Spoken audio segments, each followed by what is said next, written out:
Sekarang kita pertanyakan juga kepada diri kita. Ketika Belanda itu masuk ke negara kita, dia kan menguasai sejumlah wilayah. Kenapa kita tidak mau terima?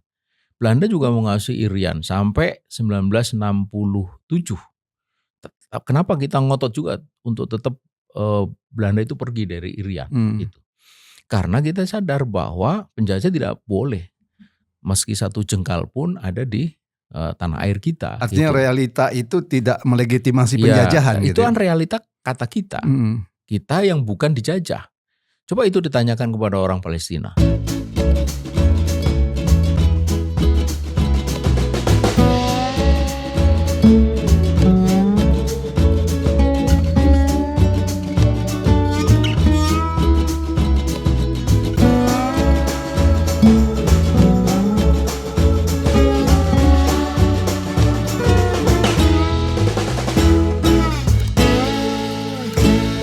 Bismillahirrahmanirrahim. Assalamualaikum warahmatullahi wabarakatuh. Pemirsa yang dirahmati Allah Subhanahu wa taala, kembali kita bertemu dalam program Focus to the Point. Kali ini kita akan membahas pernyataan Presiden Prabowo Subianto yang siap mengakui Israel kalau negara Palestina merdeka juga berdiri. Untuk itu kita akan membahas masalah ini dengan Ustadz Ismail Yusanto. Assalamualaikum Ustadz. Waalaikumsalam warahmatullahi wabarakatuh. Meskipun sebenarnya sudah sering dikatakan ya tentang syarat pengakuan Israel itu adalah mengakui berdirinya Palestina Ya. merdeka. Cuman pernyataan ini tetap kontroversi ya karena banyak pihak yang juga menolak solusi dua negara ini. Menurut Ustadz Ismail, apa sebenarnya fakta solusi dua negara ini? Iya. Baik, bismillahirrahmanirrahim. Assalamualaikum warahmatullahi wabarakatuh. Ini memang pikiran atau ide yang ditawarkan dan makin hari itu seperti tampak makin makin masuk akal gitu. Bahwa jika Israel ingin diakui ya Palestina harus diakui juga gitu. Atau sebaliknya juga kalau Palestina ingin merdeka maka mesti mengakui Israel juga gitu. Ini kan satu solusi yang seperti seolah-olah berdirinya negara Israel itu tanpa masalah gitu. Seperti seolah-olah dia itu berdiri tanpa terlebih dulu melakukan satu kejahatan gitu. Sedemikian sehingga dengan mudah lantas orang menerima keberadaan negara itu. Padahal sesungguhnya ini negara berdiri kan di atas tumpukan kejahatan, manipulasi, kebohongan, kedustaan gitu. Yang jangan lagi di mata orang-orang Palestina atau orang Islam pada umumnya, di mata kaum Zionis sendiri pun, di mata orang Yahudi sendiri pun itu juga dipersoalkan gitu. Yaitu klaim bahwa itu adalah tanah yang dijanjikan, the promised land gitu. Dan saya kira di titik inilah penting untuk kita mengungkap kembali sejarah berdirinya Israel gitu. Jadi Israel itu kan berdiri itu setelah Theodor Herzl dalam Kongres Zionis yang pertama di Basel pada tahun 1897 mengemukakan pentingnya Der Judenstaat atau the Jewish State, negara Yahudi. Dan kita juga tidak boleh lupa bahwa pada waktu itu gagasan itu ditolak keras oleh orang-orang Yahudi. Mengapa? Karena itu tidak realistis dan juga tidak punya dasar. Tidak punya dasar historis pun juga tidak punya dasar teologis. Tidak punya dasar historis maksudnya bahwa dalam sejarah di masa sebelum itu tidak pernah ada catatan bahwa orang Yahudi itu punya negara, apalagi di tempat itu gitu. Kemudian yang kedua, secara teologis juga tidak ada perintah ini bagi orang Yahudi untuk punya negara gitu. Nah, karena itu pada waktu itu ditolak keras terutama oleh mereka orang Yahudi yang hidup di Eropa Barat.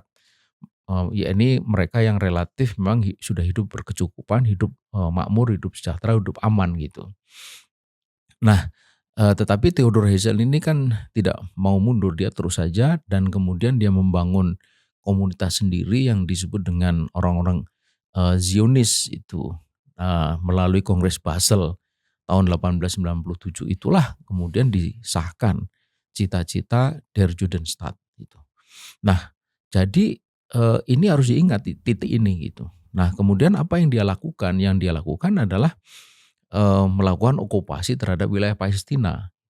Dan sebenarnya ini juga penting untuk diingat bahwa sebelumnya mereka itu sama sekali tidak punya kepikiran untuk Palestina, tapi yang mereka incar itu Uganda atau Argentina. Tetapi Theodor Herzl kemudian melihat ada peluang lebih besar di Palestina karena juga ada gerakan Zionis yang menginginkan Gunung Zion itu sebagai pusat beribadat orang Yahudi. Nah, kalau cita-cita itu diletakkan di Palestina, maka mereka akan mendapatkan tambahan kekuatan legitimasi agama karena sekaligus di situ tempat ibadahnya orang Yahudi. Dan maka kemudian terjadilah apa yang saya kira sejarah itu masih mencatat bagaimana mereka melakukan okupasi itu terutama semenjak 1924 ketika Khilafah Utsmani itu runtuh. Dan sebelum itu Theodor Herzl sudah meminta lebih dulu kepada Sultan Abdul Hamid yang kedua. Dan sejarah juga mencatat bahwa Sultan Hamid menolak keras meskipun diiming-imingi dengan berbagai macam hadiah. Ketika Theodor Herzl datang ke Sultan Abdul Hamid yang kedua, itu menunjukkan bahwa mereka sadar betul bahwa itu tanah bukan tanah yang tidak bertuan. Itu tanah milik atau dikuasai oleh Khilafah Utsmani. Dan ketika Khilafah Utsmani runtuh, maka kemudian mereka baru bisa mengambil sedikit demi sedikit tanah itu. Dan sejarah juga mencatat pendaratan pertama orang-orang Yahudi di Pelabuhan Haifa melalui kapal dari sebuah kapal yang berlayar dari London membawa orang-orang Yahudi. Ya, gitu. artinya di situ ada pencaplokan wilayah, okupasi gitu, perampasan. Gitu. Artinya sejak awal memang bermasalah. Iya, bermasalah. Gitu. Ini penting untuk ya, ini kan. Kaitannya dengan penolakan solusi dua negara apa, Ustaz? Berarti kan statusnya ini adalah status perampas atau penjajah gitu. Penjajah, perampas. Nah, pertanyaannya sekarang, apakah kita itu akan menerima keberadaan penjajah di tanah yang dia jajah atau yang dia rampas? Itu pertanyaan penting gitu. Dan saya kira kalau kita kembali kepada apa yang dikatakan di dalam konstitusi ini, dalam konteks apa yang dikatakan oleh Presiden Prabowo, ini negara kan negara yang dengan tegas mengatakan bahwa penjajahan di muka bumi harus dihapuskan karena tidak sesuai dengan peri kemanusiaan dan peri keadilan kan gitu. Kan itu di state atau dinyatakan secara tegas itu bahwa penjajahan di muka bumi ini harus dihapuskan. Berarti solusi dua negara itu di samping mengakui berdirinya negara Palestina juga berarti mengakui berdirinya penjajahan. Mengakui begitu. penjajahan. Ini yang bertentangan, dengan konstitusi. Gitu, dengan konstitusi. Bagaimana gitu. kalau ada cara berpikir begini, Ustaz Ismail? Berpikir realistis. Yeah. Ya. Israel itu kenyataannya sudah menjadi sebuah negara dan dia berkuasa. Dan banyak negara juga yang seperti itu. Amerika misalkan dia mencaplok wilayah Indian, Australia mencaplok wilayah Aborigin, Amerika mencaplok Hawaii. Tapi ketika dia realitanya menjadi berkuasa di sana, jadilah dia sebuah negara. Jadi ada yang mengatakan kesampingkan masalah historis, Israel itu realitanya adalah sebuah negara. Bagaimana pandangan Ustaz Ismail? Sekarang kita pertanyakan juga kepada diri kita. Ketika Belanda itu masuk ke negara kita, dia akan menguasai sejumlah wilayah. Kenapa kita tidak mau terima? Belanda juga menguasai Irian sampai 1967. Kenapa kita ngotot juga untuk tetap Belanda itu pergi dari Irian? Gitu. Karena kita sadar bahwa penjajah tidak boleh meski satu jengkal pun ada di tanah air kita. Artinya gitu. Realita itu tidak melegitimasi penjajahan. Itu kan realita kata kita. Kita yang bukan dijajah. Coba itu ditanyakan kepada orang Palestina. Maka dia akan mengatakan bahwa Betul, itu realita. Tapi itu realita penjajahan yang harus terus kita tolak gitu. Atau kita balik, bagaimana kalau Amerika dijajah negara lain? Iya. Apakah dia menerima? Iya, gitu. Iya, Sama benar juga. Iya, Ya, baik Ustaz Ismail. Ya. Sekarang bagaimana pandangan Islam tentang solusi dua negara ini? Iya.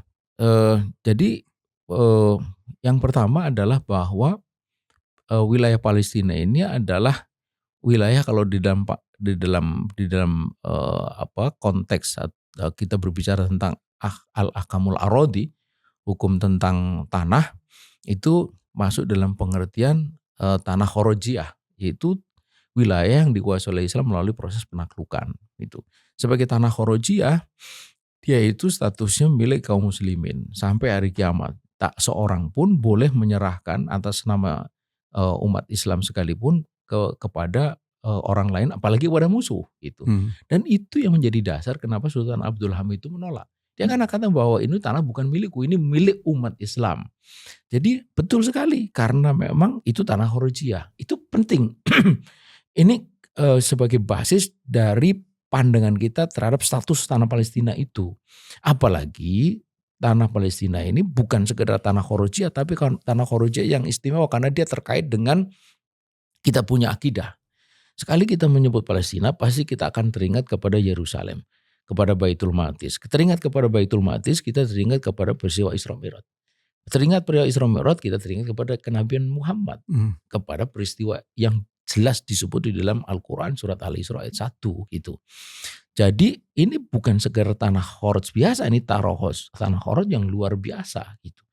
Nah, bagaimana kita akan menerima bila tanah yang begitu rupa itu lalu dikuasai oleh penjajah, perampas itu. Karena itu sampai kapanpun umat Islam tidak akan pernah rela gitu. Meskipun itu sudah menjadi fakta. Fakta itu kan fakta kejahatan. Kalau itu fakta kejahatan tidak boleh. Sama sebagaimana korupsi. Ya. Koruptor ini sudah punya. Faktanya duit sudah di tangan dia gitu. Apa kemudian kita terima? Yeah. Dia merampas tanah rakyat misalnya. Apakah kemudian bisa diterima? Jadi fakta itu tetap harus dinilai. Apakah ini fakta yang benar atau fakta yang salah gitu. Iya. Terakhir Ustaz Ismail. Ada pernyataan dari Presiden Prabowo yang mengatakan satu-satunya solusi untuk Palestina sekarang ini adalah solusi dua negara. Yeah. Bagaimana pandangan Ustaz Ismail? Jika kita umpamanya menerima itu, pertanyaannya apakah betul Palestina itu sebuah negara? Dalam pengertian yang sebenarnya, itu wilayah terpisah, jalur Gaza dan tepi barat, dibelah oleh wilayah Israel. Mana ada negara itu yang berpisah seperti itu? Ini kan menyatu, itu satu. Kemudian yang kedua, bagaimana itu disebut sebagai negara? Kalau dia itu tidak memiliki kedaulatan apapun, kedaulatan diplomatik tidak ada. Kalau kita mau berkunjung ke sana, visanya visa Israel, bukan visa Palestina. Kemudian juga tidak boleh punya angkatan bersenjata, apalagi pesawat tempur. Satu-satunya pesawat yang dibolehkan cuma helikopter yang membawa Perdana Menteri dari satu tempat ke tempat lain. Dan itu pun ke pesawat biasa, bukan pesawat yang dipelengkapi dengan senjata gitu. Jadi ini sama sekali bukan sebuah negara. Ini adalah negara yang seperti seolah-olah dianggap negara gitu. Padahal itu tetap adalah wilayah yang terus dijajah oleh mereka, okupasi jalan turun, pemukiman atau settlement terus dibangun di tepi barat, lalu jalur Gaza tetap dikurung begitu rupa dan dihancurkan. Bagaimana bisa kita berbicara tentang sebuah negara sementara fakta yang ada sekarang ini mereka sedang menghancurkan satu bagian dari negara itu gitu. Jadi itu karenanya maka bagaimana kita bisa mengatakan bahwa two state solution itu satu-satu solusi. Kalau dikatakan bahwa itu solusi untuk melanggengkan Israel, ya. Tapi kalau itu solusi untuk mengembalikan tanah wilayah Palestina, itu sama sekali tidak. Karena problemnya justru keberadaan penjajah Israel Palestina itu ya. Karena itu kita mengatakan bahwa salah satunya solusi itu adalah mengusir penjajah itu di situ. Itu salah satunya solusi. Dan itu masuk akal. Itu masuk akal. Gitu. Sebagaimana yang kita lakukan dulu di negeri ini. Jadi satu-satunya solusi adalah mengusir mereka. Bagaimana cara mengusir mereka? Ya dengan bahasa yang dikenal oleh mereka, bahasa kekerasan. Itu kalau dalam istilah agama jihad itu.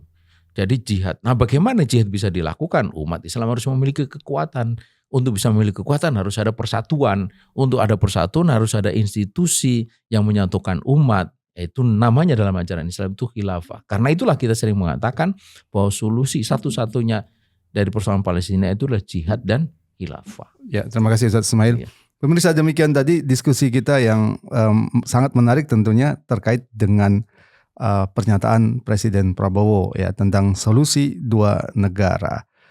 Indonesia yang sejak awal dalam konstitusi mengatakan menentang penjajahan seharusnya tidak memberikan ruang sedikit pun untuk melegitimasi keberadaan negara penjajah Israel. Meskipun dengan pengakuan berdirinya negara Palestina yang tadi disebutkan bukanlah negara Palestina yang sejati, tapi negara Palestina yang dilemahkan. Semoga bermanfaat. Assalamualaikum warahmatullahi wabarakatuh. Waalaikumsalam.